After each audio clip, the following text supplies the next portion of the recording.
इधर जनकपुर से निमंत्रण आया है विश्वामित्र जी को कि सीता का स्वयंवर है, धनुष यज्ञ है। ले जाना चाहते हैं गुरुजी, पर यदि राम जी से कहते कि जनकपुर का निमंत्रण है, चलो स्वयंवर है, तो हो सकता ना जाएं। क्यों? गुरुजी पता नहीं अयोध्या में निमंत्रण है या नहीं है। हाँ, बिना निमंत्रण के कैसे जाएं? तो गुरुजी ने ये नहीं कहा, गुरुजी ने कहा राम क्या, एक यज्ञ तो संपन्न कर दिया, एक यज्ञ और पूरा करना है, चलें। राम जी ने हाथ जोड़ के कहा गुरुजी आपकी आज्ञा सिरोधार्य, आप आगे आगे हम पीछे पीछे, चलिए। चल दिए तुरंत। और निमंत्रण की यदि बात करें ना, तो संभवतः आपने विद्वानों से सुना होगा, दोनों बातें हैं। पहली बात यह है कि जनक जी ने निमंत्रण भेजा, और दूसरी बात यह है कि निमंत्रण नहीं भेजा। हाँ, संत कहते हैं निमंत्रण भेजा पर राम लक्ष्मण नहीं है, तो दशरथ जी दुखी हैं इसलिए नहीं गए। हाँ, और दूसरा संत विद्वान कहते हैं निमंत्रण बिल्कुल नहीं भेजा, जबकि पक्के मित्र हैं। हाँ, जनक जी और दशरथ जी, निमंत्रण नहीं भेजा। क्यों नहीं भेजा? तो जनक जी ने डर के कारण निमंत्रण नहीं भेजा। कौन सा डर? दो घटनाएं संत सुनाते हैं। पहली, एक बार जनक जी शिकार पर गए हैं, शिकार का पीछा करते करते अयोध्या की सीमा में आ गए, साथ में उनके भाई हैं। अब शिकार को बाण मारा, शिकार तो भाग लिया, बाण लगा गाय को, गाय मर गई। कांप गए जनक जी कि दशरथ जी के राज्य में। तुरंत हाथ जोड़ के बैठ गए, अपने भाई को भेजा कि राजा को समाचार दे दो दशरथ जी को। अब दशरथ जी के पास गए जनक जी के भाई। उस समय दशरथ जी गुरु जी के पूजन के लिए जा रहे थे। स्वागत किया, क्या बात है? बोले मैं आपको कुछ बताना चाहता हूं, कुछ समस्या हो गई है। तो दशरथ जी ने कहा देखिए, अभी तो मैं गुरु जी के दर्शन करने जा रहा हूं, आपकी समस्या। आवाज लगाई, ए भाई इधर आओ। हाँ, एक सफाई कर्मी झाड़ू लगा रहा था, उसे बुलाया, वो दौड़ के आया, जी महाराज देखो इनकी समस्या क्या है, सुलझाओ। अब वो चक्कर में ये झाड़ने वाला क्या समस्या सुलझाएगा? हाँ, पर दशरथ का आदेश लेकर गए कि बताया कि जनकपुर के राजा जनक जी मिथिला के, गो हत्या हो गई है, ये समस्या है। क्या किया उस झाड़ने वाले ने? जल का सिंचन अपने ऊपर किया, जलपान किया, हाथ में जल लिया, और बस इतना कहा है, अयोध्या के प्रतापी राजा, धर्मात्मा, संतों के मानने वाले, गुरु के भक्त, भगवान के परम भक्त, अत्यंत धार्मिक, ऐसे हमारे राजा, प्रजा का संतान की भांति पालन करने वाले महाराज दशरथ, उनका अन्न मैंने यदि खाया है, हे गाय जीवित हो जा। और जल का सिंचन किया, और जैसे ही जल छिड़का वो गाय जीवित हो गई। पहली घटना। दूसरी घटना, श्राप बस एक राजा का बेटा गधा बन गया विवाह के बाद। तो उसकी पत्नी उसे लेकर राज्य छोड़कर अन्यत्र चली गई।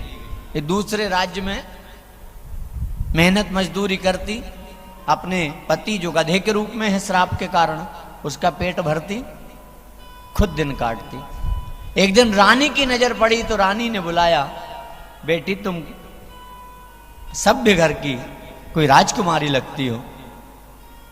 आंख में आंसू आ गए, सारी बात बताई कि मैं उस राज्य के राजा की बेटी हूं, ये मेरा पति है, श्राप के कारण गधा बन गया।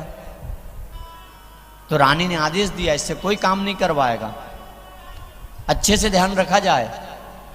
और राजा से उस रानी ने कहा इस बिटिया के दुख को हमें दूर करना है, क्योंकि परमार्थ सबसे बड़ा धर्म है, दूसरों का भला। क्या किया जाए? बोले श्राप के कारण गधा बना तो कोई तो उपाय होगा कि श्राप कट जाए। तो घोषणा करवा दी, उपाय बताइए। उपाय क्या मिला कि गंगा की धार को 2 भागों में बांट दिया जाए और फिर वो जल इसको पिलाया जाए तो ये राजकुमार बन सकता है। हाँ, तो घोषणा करवा दी। बड़े बड़े राजा महाराजा आए, प्रयास किया, कोई हल नहीं निकला। दशरथ जी से आशा थी, दशरथ जी को खबर भेजी। दशरथ जी दुखी हैं क्योंकि राम नहीं है। रात्रि में नींद नहीं आई, सरयू के किनारे घूम रहे तो पीछे से पहरेदार आया, डोम, और पीठ में दिया डंडा।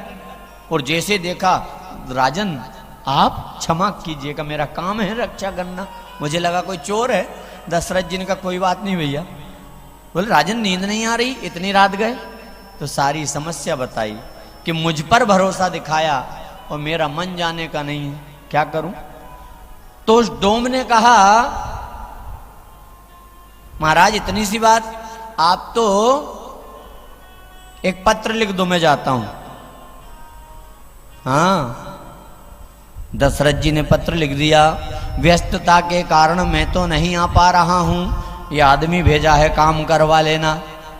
रथ में बैठा चला वो पहरेदार, और उसकी समझदारी देखिए, दूर ही रथ को रुकवाया और उतर के पैदल आया।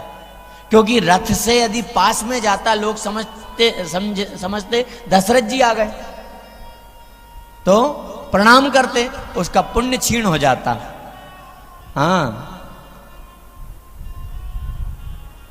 दूर उतरा, नंगे पांव आया, सबको प्रणाम किया, वो पत्र दे दिया। क्या लिखा है? मैं नहीं आ पाया, इसे भेजा काम करवा लेना, अब दशरथ की आज्ञा। क्या काम है? बोले गंगा की धार को 2 भागों में बांटना है। गंगा जल का सिंचन किया, गंगा जल पान किया, और उस पहरेदार ने भी कहा है अयोध्या के राजा, प्रतापी राजा महाराज दशरथ अत्यंत धर्मात्मा है, गुरु के भक्त हैं, संत महात्मा ब्राह्मणों के पूजक हैं, और यदि उनका अन्न मैंने खाया है, हे गंगा मैया 2 भागों में बट जाना, ये कहकर अपना पांव गंगा में रखा, गंगा मैया 2 भागों में बट गई। जल उस गधे को पिलाया, वो राजकुमार बन गया। वहां जनक जी भी थे। हाँ, तो जनक जी ने जब सीता जी के विवाह की बात आई, विचार किया कि निमंत्रण भेजा। हाँ, खुद आ गए तो भी ठीक, हाँ, और खुद नहीं आए और किसी झाड़ने वाले से, किसी पहरेदार से कह दिया जा रहे धनुष तोड़ के आ, तो मेरी बिटिया का क्या होगा? तो संत कहते हैं निमंत्रण नहीं दिया, जो भी कारण रहा हो। राम लक्ष्मण गुरु विश्वामित्र जी के साथ चल दिए। रास्ते में अहिल्या आश्रम। गुरुजी ये कौन है? राम जी सब जानते हैं, फिर भी सारी कथा सुना डाली गुरुजी ने। राम ये आपकी प्रतीक्षा में है, हाँ, आपकी चरण रज चाह रही है। अब राम जी कैसे पैर स्पर्श करें, प्रश्न आता है। तो राम जी ने चरण स्पर्श नहीं किया पैर, राम जी ने तो थोड़ा सा अपना चरण उठाया, एक हवा का झोंका आया और राम जी के चरण की रज उस हवा से के सहारे अहिल्या को स्पर्श कर गई। अहिल्या सुंदर नारी बन गई, पति लोक को गई हैं। बोलिए रामचंद्र भगवान की जय।